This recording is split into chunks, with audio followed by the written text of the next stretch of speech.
What up, guys? This is part 3 of Gain Size That Counts from the Triumph Strength Project. In parts 1 and 2, we went over nutrition and the training that has to go on in order to maximize that newfound size you have and be able to stay athletic, explosive, and be able to perform on the field. If you want, the links are down below. Go check those out. This is going to be part 3. It's all about full circle.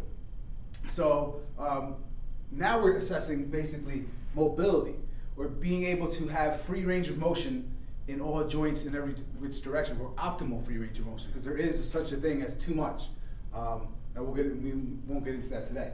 But basically, one of the quotes that I always, whenever I think of flexibility or anything of that or that type's mobility, I think of you can't move, you can't help.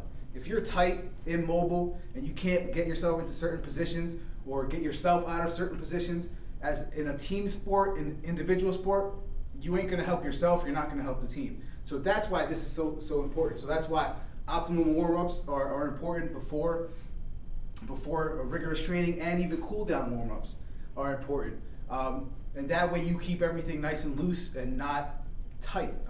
Think being overly tight, you're gonna throw what are called the instantaneous axis of rotation, where the joints have an optimal spot where they're supposed to be at, and you think that the actual joint, the hip, the shoulder, even the low back, they have muscles that work together in front of, behind, on the side, and if either one side is tight, it's going to pull that out of that direction, which then you're compensating, and you're going to get a bunch of problems up the kinetic chain. But some of the first things I want to talk about, the positives behind being mobile, is efficiency of movement. Just think how easily a stride length could be performed as long as you can get that ample hip height, ankle, get that extension off the back foot. You know, you want to be efficient with movement and not have to fight your own body and able to move laterally, forward, back, whatever which way we're moving. Decrease your chance of injury. This is a big thing. Think about how many sports there are out there. Think of football. I played football most of my life. You're down, gonna get in a pile, whatever, you're gonna be caught full force in an awkward position with that leg straight or something like that. If you don't have the optimal, basically flexibility in your hamstring, but mobility in your hip to be able to bend the waist and the knee at the same time, guess what? Guess what's gonna get hurt? That's how 80–90% of these injuries are gonna happen, because people aren't able to get into those certain positions when they really should be. It's nothing that they shouldn't be able to do. Increase your performance. In the gym, a lot of kids talk about the bench press when I try to knock it as much as I can.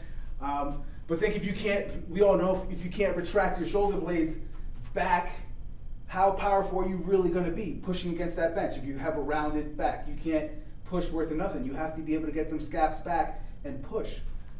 So another thing is jumping. Think about jumping. If you can't get triple extension and really maximize that hip through, how high are you really jumping? As high as you possibly could be? Or is that potential minimized by tight hip flexors and tight muscles associated with the hip?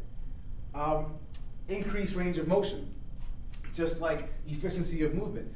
You want to have very good length in stride length, shoulder mobility. Think wrestlers, when they're caught in an awkward position, you have to be able to get into certain positions and out of certain positions. You got to be kind of squirmy, blah, blah, blah. And those awkward positions is part of the sport. It's part of what it is. And that, guess what? If you don't have that range of motion, you're going to increase your chance of injury. So, like I said, think sports. All sports, we're caught in awkward positions, resisting against forces, producing force. Those full collision sports like football, rugby, even soccer could be one.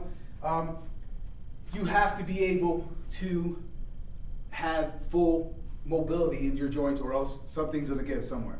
And this is why a good 80–90% of these injuries happen.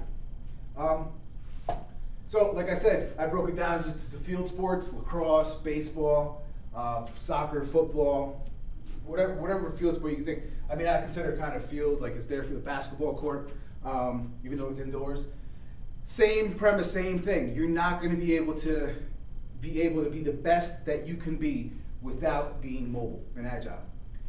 Fighters, any jiu-jitsu guys, Muay Thai, boxers, whatever the case may be, they have to be able to push, defend, reach against an opponent.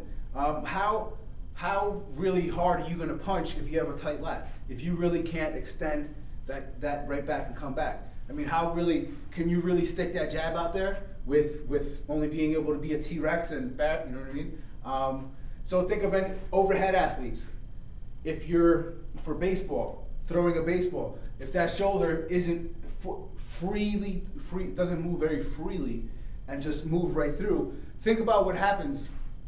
How many kids these days have shoulder issues from baseball? And part of it could be because they're starting too much too early. Part of it could be because of the training that they're doing, because we all know kids that are training, what are they doing? Curling, benching, working what's in front of them. When they should be for balancing that out. And what's really important for sport is kind of behind you. So that's where they should be maximizing their time, but that's why us coaches are here to help them along the way. So just like I said, too much hypertrophy work without putting into factor mobility and flexibility work will cause a decrease in performance.